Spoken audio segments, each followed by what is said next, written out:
다비드 칼리의 적이라는 그림책이 있습니다. 여기 보면 참 기가 막힌 상황이 나와요. 전쟁터에 두 군인이 서로를 향해 총을 겨누고 있습니다. 그런데 이 둘은 서로를 한 번도 본 적이 없어요. 땅을 파고 참호에 들어가서 싸우거든요. 본부에서 내려온 지침서 하나를 붙들고 사는데 그 지침서에는 이렇게 적혀 있습니다. 적은 잔인하다. 적은 사람이 아니다. 괴물이다. 적은 우리 가족들을 죽이려고 한다. 그러니 절대 믿지 말아라. 한 번도 얼굴을 본 적도 없고 목소리를 들은 적도 없지만 확신을 하는 거예요. 적은 사람이 아니구나. 괴물이야, 괴물. 악마. 저것들 때문에 이 세상이 힘들어지는 거야. 싹 처리해야 돼. 이게 참호입니다. 참호. 우리도 살다 보면 마음속에 참호 하나쯤 파놓고 사는 것 같아요. 누군가를 만나기도 전에 이미 결론을 내려버리는 것입니다. 저쪽 정치 성향을 갖고 있는 사람이랑은 말이 안 통해. 아이고 어떻게 좌파랑 얘기해. 아이 그거랑 어떻게 상종을 하나. 저 지역 사람들은 너무 무례해. 만나기도 전에 이 편견 지침서를 먼저 읽는 것입니다. 그런데 그러다 보면 진짜 그렇게 보이지요. 이게 참호의 무서움입니다.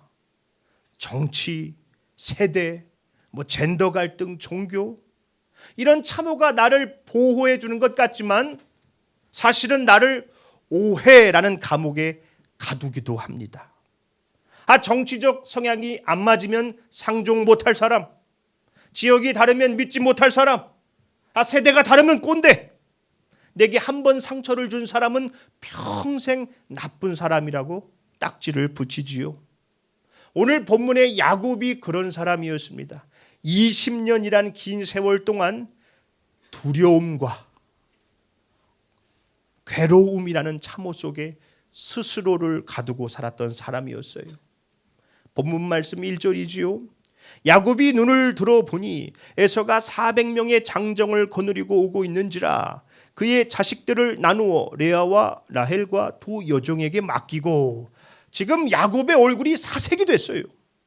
형 에서가 자기를 죽이겠다고 400명의 장정을 이끌고 오고 있다는 겁니다.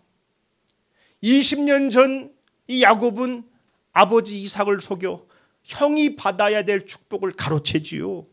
그때는 자기가 이겼다고 생각했는지 모르지만 그 대가는 참혹했습니다. 두려움. 형 에서가 동생을 죽이겠다고 난리를 치는 거예요. 그놈 어디 갔어? 내가 죽일 거야. 어디 있어? 이날 이후 야곱은 도망자가 되지요. 이때부터 야곱의 마음속엔 지침서가 새겨지는 거예요. 형은 나를 죽이려는 사람이다. 형은 나를 절대 용서하지 않는다. 형은 나를 반드시 찾아올 것이다. 20년이 흘렀어요. 그러나 야곱의 마음속에 형 에서는 여전히 피도 눈물도 없는 나를 죽이려는 사람이지요. 아니 어쩌면 시간이 흐르면 흐를수록 야곱의 마음속에서는 형 에서를 더 무섭게 더 잔인하게 덧칠했을지도 모릅니다.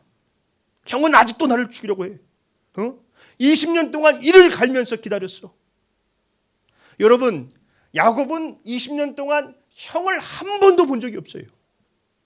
이 야곱이 지금 떠올리고 있는 에서는 실제 형 에서가 아니라 자기의 죄책감과 두려움이 그려낸 형의 이미지지요. 형이 날 죽이려고 군대를 이끌고 오고 있다. 본문 말씀 2절입니다.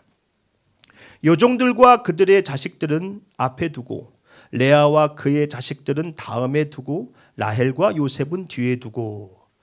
이 야곱은 습관처럼 또 계산을 해요. 가족들을 줄을 세웁니다.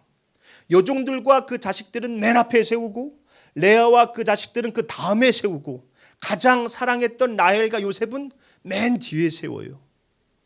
혹시라도 무슨 일이 생기면 더 사랑하는 사람들을 지키기 위해서 덜 사랑하는 사람들을 앞세우는 겁니다. 참 잔인하죠. 이 슬픈 장면입니다. 야곱은 여전히 계산하는 사람이에요. 여전히 참호를 파고 있습니다. 20년이 지났지만 야곱은 여전히 야곱입니다. 자, 그런데 달라진 게 하나 있어요. 야곱은 이제 도망칠 수가 없게 됐어요. 바로 전날 밤 야복 강가에서 하나님과 씨름하며 하나님이 야곱의 환도뼈를 치셨어요. 고관절을 부러뜨리셨습니다. 그러니 도망갈 수 있어요? 없지요. 왜 하나님은 야곱을 절뚝거리는 사람이 되게 하셨을까요? 이제 그만 도망치라는 거예요. 이제 그만 속임수 뒤에 숨고 계산 뒤에 숨고 이제 참호 밖으로 나와서 형 에서 앞으로 나가라. 형의 얼굴을 바라봐라. 본문 말씀 3절이지요. 자기는 그들 앞에서 나아가되 몸을 7번 땅에 굽히며 그의 형 에서에게 가까이 가니. 야곱이 절뚝거리면서 형 앞으로 가는 거예요. 두려움과 부끄러움을 안고 7번 땅에 절하며 형에게 갑니다. 여러분, 하나님을 만난다는 것은 무슨 문제가 다 사라지는 게 아닙니다. 하나님을 만났다는 것은 그 문제 앞에 설 수 있는 용기를 얻게 된다는 거예요. 피하고 싶었던 그 사람 앞에 설 수 있는 용기를 얻게 되는 것이고, 너무 괴로워서 덮어두었던 그 상처 앞에 다가갈 수 있는 힘을 얻게 되는 것이지요. 지금 야곱이 그 두려움과 상처 앞으로 가는 것입니다. 죽을 각오로 가는 것이지요. 저 멀리서 형이 장정들을 이끌고 오고 있어요. 야, 이제 드디어 올 게 왔다. 저 400명의 군사가 우리 가족들을 덮치겠구나. 이제 끝났다. 자, 그런데 달려오는 형의 모습이 뭔가 좀 이상해요. 야곱의 기억 속에서 형은 늘 복수를 다짐하며 칼을 갈던 젊은 형이었어요.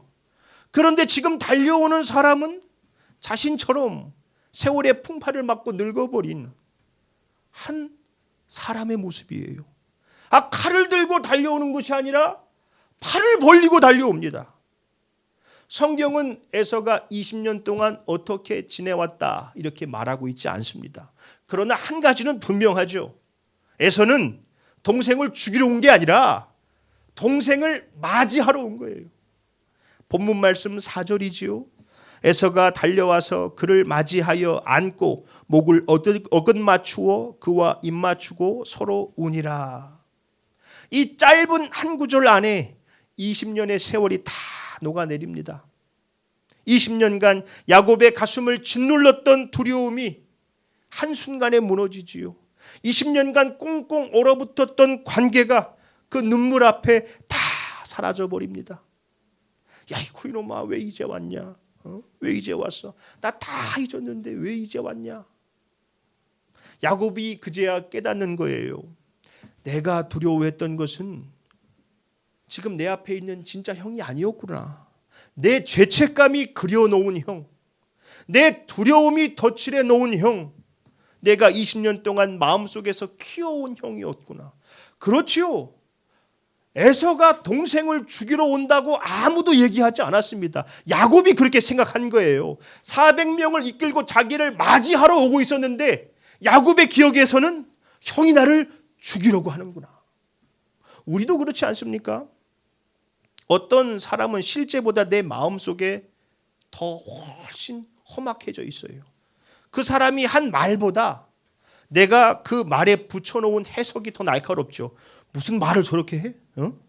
사람 무시하는 거야 뭐야? 뚫는 입이라고 함부로 떠들어? 내가 알아봤다니까 저 인간. 그 사람이 지은 표정보다 내가 그 표정에 더 씌운 의미가 더 무서운 거예요. 아니 왜 사람을 저렇게 쳐다봐? 나한테 뭐 불만 있어?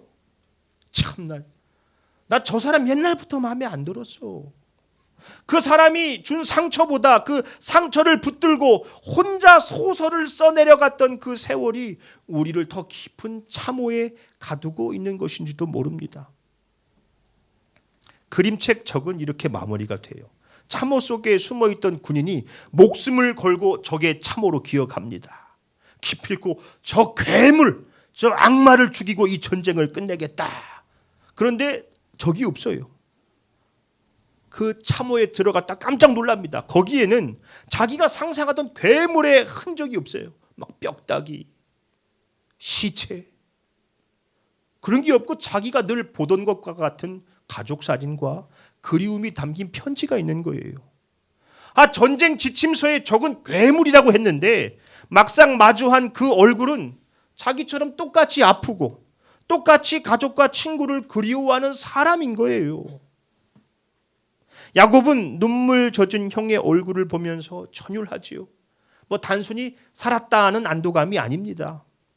그동안 피도 눈물도 없는 사람이라고 낙인을 찍었던 그 형의 얼굴에서 나보다 더 아파하고 괴로워했던 형의 진짜 얼굴을 본 것이죠. 그러자 야곱이 뭐라고 고백합니까? 10절 하반절이지요. 내가 형님의 얼굴을 배운즉 하나님의 얼굴을 본 것 같사오며 형님도 나를 기뻐하심이니이다. 아멘. 야곱이 형의 얼굴을 보는데 하나님의 얼굴을 보는 것과 같답니다. 그렇습니다. 용서하는 사람의 얼굴에는 하나님의 얼굴이 나타납니다. 우리는 서로의 얼굴과 얼굴 사이에서, 이 용서와 화해 사이에서, 환대와 나눔 속에서 하나님의 얼굴을 보게 되는 겁니다. 누군가 우리 앞에 쩔뚝거리면서 다가올 때가 있어요. 미안함을 안고 두려움을 안고 차마 눈을 들지 못한 채 위태로운 걸음으로 우리 앞에 설 때가 있죠. 그때 우리는 그 사람을 어떤 얼굴로 마주하겠습니까? 이제 와서 미안하다고 하면 다야? 차가운 심판의 얼굴입니까? 내가 너 그럴 줄 알았다. 맨날 그러고 사니까 아이고 정죄의 얼굴입니까? 야, 볼 일 없으니까 가. 밀어내는 얼굴입니까? 아니면 하나님께서 우리에게 보여주셨던 그 긍휼의 얼굴, 그 십자가 위에서 우리를 품어주셨던 그 용서의 얼굴, 주님의 얼굴입니까? 우리는 서로의 얼굴 속에서 하나님의 형상을 발견할 수 있어야 합니다. 우리의 모습을 통해서 하나님의 형상이 나타나야 합니다. 내가 누군가를 용서할 때 그 사람은 내 얼굴을 통해서 하나님의 얼굴을 보게 되는 겁니다. 내가 누군가를 환대할 때 그 사람은 여기가 분이엘이구나, 작은 분이엘이구나 기억하게 되는 것입니다. 말씀을 맺겠습니다. 우리는 지금 수많은 시대적 참호 속에 살고 있어요. 정치, 지역, 세대, 젠더, 종교, 거기에 숨어서 서로를 향해 날선 총구를 겨누고 있습니다. 그런데 가장 무서운 참호는 우리 마음속에 있어요. 저 사람은 절대 안 변해. 말해봤자 아무 소용없어. 저 사람 문제야. 저 집안이 문제야. 그러나 참호 안에서는 하나님을 볼 수 없어요. 하나님은 우리의 얼굴과 얼굴 사이에 계시기 때문입니다. 물론 모든 관계를 당장 회복하라는 것이 아니지요. 상처가 깊으면 거리가 필요합니다.